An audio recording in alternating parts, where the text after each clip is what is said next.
ಧನ್ಯವಾದಗಳು. ಇಂದು ಈ ಶುಭ ಸಮಾರಂಭದಲ್ಲಿ ವಿಶೇಷ ಇಬ್ಬರು ಸಹೋದರ ಅಣ್ಣಂದಿರಿಗೆ ಸನ್ಮಾನದ ಕಾರ್ಯಕ್ರಮ.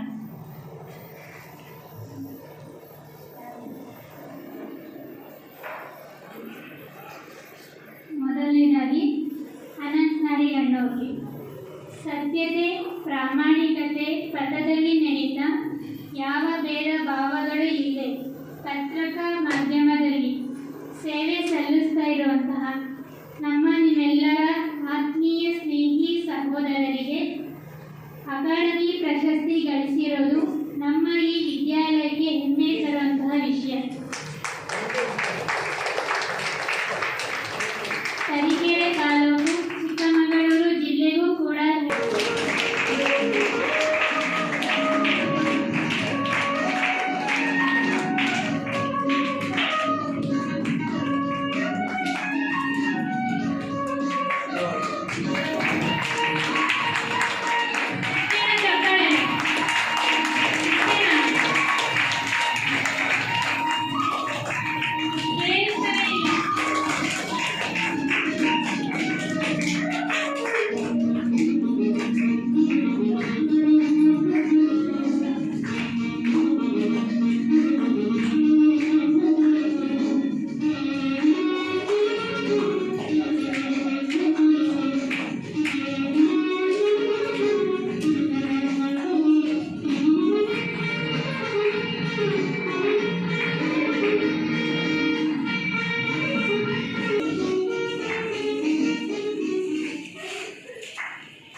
ಅನಂತ್ ನಾಡಿಗಣ್ಣವ್ರದ್ದು ತುಂಬ ವಿಶೇಷತೆಗಳಿವೆ. ಎಲ್ಲದೂ ವರ್ಣನೆ ಮಾಡಲ್ಲ, ಆದರೂ ಕೆಲವೊಂದು ವರ್ಣನೆ ಮಾಡ್ತೀನಿ. ಅಣ್ಣವ್ರ ಹತ್ರ ಸತ್ಯತೆ ಇದೆ, ಪ್ರಾಮಾಣಿಕತೆ ಇದೆ. ಪತ್ರಿಕೆಯಲ್ಲಿ ಯಾವುದೇ ಪ್ರಚಾರ ಮಾಡಬೇಕಾದ್ರೆ ಯಾವುದೇ ಭೇದ ಭಾವ ಇಲ್ಲದೆ ಎಲ್ಲ ವರ್ಗದ್ದು ಎಲ್ಲ ತರಹದ ಜನಾಂಗದ್ದು ಪತ್ರಿಕೆಯಲ್ಲಿ ಅವರು ಪ್ರಚಾರ ಮಾಡ್ತಾರೆ. ಈ ಒಂದು ವಿಶಾಲ ಹೃದಯತೆ ಏನಿದೆ ಅದೇ ಇವತ್ತು ಅವರಿಗೆ ಈ ಸನ್ಮಾನಕ್ಕೆ ಯೋಗ್ಯರನ್ನಾಗಿ ಮಾಡಿದೆ. ಈ ಒಂದು ವಿಶೇಷ ಗುಣ ನಾವು ನೋಡೋದ್ರ ಜೊತೆ ನಾವು ಕಲಿಬೇಕು. ಲೌಕಿಕ ಜೀವನದಲ್ಲಿದ್ದು ಇಷ್ಟು ನಿರಹಂಕಾರಿಯಾಗಿ ಸೇವೆ ಮಾಡೋದು ಏನಿದೆ ಅದು ಬಹಳ ವಿಶಾಲ ಹೃದಯ ಇದ್ರೆ ಮಾತ್ರ ಮಾಡಕ್ ಸಾಧ್ಯ.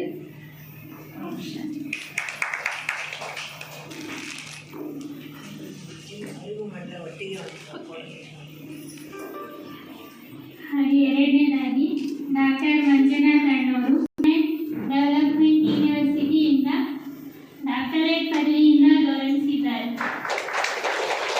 ಇವರು ಅನಾಥರು ಹಾಗೂ ವೃದ್ಧರನ್ನ ರಕ್ಷಣೆ ಮಾಡುವುದನ್ನು ಗುರುತಿಸಿ ಈ ರೀತಿ ಅನೇಕ ಪುರಸ್ಕಾರ ಪ್ರಶಸ್ತಿಗಳಿಂದ ಅಲಂಕೃತರಾಗಿ ನಮ್ಮ ಸಹೋದರರಿಗೆ ಇಂದು ಶ್ರೀ ವಿಶ್ವವಿದ್ಯಾಲಯದಿಂದ ಸನ್ಮಾನಿಸಲಾಗುತ್ತದೆ.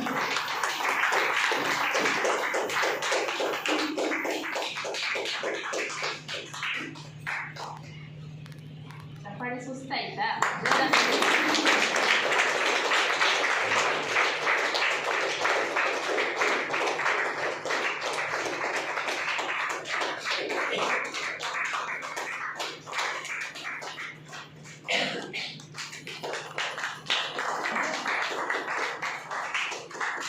ದೇವತೆಗಳನ್ನಾಗಿ ಮಾಡಕ್ಕೆ ಭಗವಂತ ಬಂದಿದ್ದಾರೆ. ಅದಕ್ಕೆ ಲಕ್ಷ್ಮೀನಾರಾಯಣ ಸ್ವರ್ಗದ ಮೊದಲನೇ ಮಹಾರಾಜ ಈ ಪದವಿಯನ್ನು ಪಡ್ಕೊಳ್ಳೋಕ್ಕೆ ಇಷ್ಟೆಲ್ಲ ಟೈಟಲ್ಲು ಬಿರುದು ಅವಾರ್ಡು ಎಲ್ಲ ಸಿಕ್ಕಿದೆ. ಇದು ಪರಮಾತ್ಮ ಕೊಡೋ ದೊಡ್ಡ ಅವಾರ್ಡು. ಇದನ್ನು ಪ್ರಾಪ್ತಿ ಮಾಡ್ಕೊಳ್ಳೋದ್ರ ಕಡೆ ಒಂದು ಹೆಜ್ಜೆ ಇದೆ.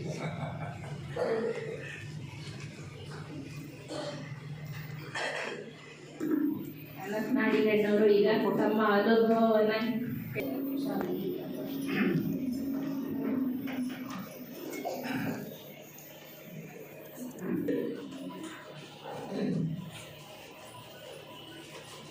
ಸಾಮಾಜಿಕ ಸಮಾಜ ಸೇವೆಯಲ್ಲಿ ಇಡೀ ರಾಜ್ಯದಾದ್ಯಂತ ತನಿಖರನ್ನು ಗುರುತಿಸುವ ಹಾಗೆ ಮಾಡಿದಂತಹ ನಮ್ಮ ಮಂಜುನಾಥ್, ನಮ್ಮ ಬ್ರಹ್ಮಕುಮಾರಿ, ನಮ್ಮ ಸಹೋದ್ಯೋಗಿ, ಜೊತೆಗೆ ಒಂದು ರೀತಿಯಲ್ಲಿ ಮಾರ್ಗದರ್ಶಕ ಅನ್ನೋದು ತಪ್ಪಾಗಲಿಲ್ಲ ಸುಬ್ರಹ್ಮಣ್ಯ ಅವರೇ, ಬಂಧುಗಳೇ, ನನಗೆ ತುಂಬ ಸಂತೋಷ. ಇವತ್ತು ದಿವಸ ಶಿವಮೊಗ್ಗದ ಕನ್ನಡಪ್ರಭ ಇಂಡಿಯನ್ ಎಕ್ಸ್ಪ್ರೆಸ್ ಕಚೇರಿ ಒಳಗೆ ಸ್ಥಾನಿಕ ಸಂಪಾದಕರು ಅವರೆಲ್ಲ ಬಂದು 1 ಗಂಟೆ ಹೊತ್ತಿಗೆ ನೀವು ಅಲ್ಲಿ ಬರಬೇಕು, ನಿಮಗೆ ಸನ್ಮಾನ ಇದೆ ಅಂತ ಹೇಳಿ.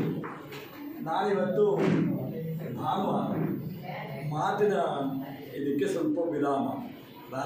ಶನಿವಾರ ರಾತ್ರಿಯಿಂದ ಭಾನುವಾರ ಮಧ್ಯಾಹ್ನ 1 ಗಂಟೆ ತನಕಗಳು ಮೌನ, ಹೆಚ್ಚು ಮಾತಾಡೋದಿಲ್ಲ ಮಧ್ಯಾಹ್ನ. ಮತ್ತು ನಮ್ಮ ತಂದೆಯವರಿಗೆ ಸ್ವಲ್ಪ ಮೌನ ಇಷ್ಟ ಮಂಜು. ಯಾಕೆ ಅಂದರೆ ನಾವೆಲ್ಲ ಅರ್ಧ ಬಂದು ಊಟಕ್ಕೆ ಕೂತ್ಕೊಂಡಾಗ ತುಂಬ ಚಾಷ್ಟೆ ಮಾಡ್ತಿದ್ವಿ, ನಗುತ್ತಾ ಇದ್ವಿ, ಆಟ ಆಡ್ತಾ ಇದ್ವಿ. ಏನು ತುಂಬ ಮಾತಾಡ್ತಾ ಇದ್ವಿ. ನಮ್ಮ ತಂದೆಯವರು ಹಾಗಾಗಿ ಹೇಳ್ತಾ ಇದ್ರು, ಇಲ್ಲ ಊಟಕ್ಕೆ ಕೂತ್ಕೊಂಡಾಗ ಮೌನವಾಗಿರ್ಬೇಕು, ಮಾತಾಡಬಾರ್ದು ಅಂತ ಪದೇ ಪದೇ ಹೇಳ್ತಾ ಇದ್ರು. ಹುಡುಗಾಟಕ್ಕೆ ನಮ್ಮದು ಅದೆಲ್ಲ ಲೆಕ್ಕಕ್ಕೆ ಇಟ್ಕೊಂಡಿರ್ತಾರೆ. ನಮ್ಮ ತಂದೆ ಒಂದು ಸಾರಿ ಕಾಲವಾಗಿ ಅವರ ಅಪರಕರ್ಮ ಉತ್ತರ ಕ್ರಿಯೆಯಾಗಿ ಮುಗಿಸ್ಕೊಂಡು ಬಂದ ನಂತರ ಒಂದು ದಿವಸ ಅವರು ನಮ್ಮ ತಂದೆಯವರನ್ನು ನೆನಪಿಸ್ಕೊಳ್ಳುವಾಗ ಏನಾದ್ರು ಮಾಡಬೇಕಲ್ಲ ಅಂತ ನಮ್ಮ ತಂದೆಯವ್ರ ಕಾಲವಾಗಿ 30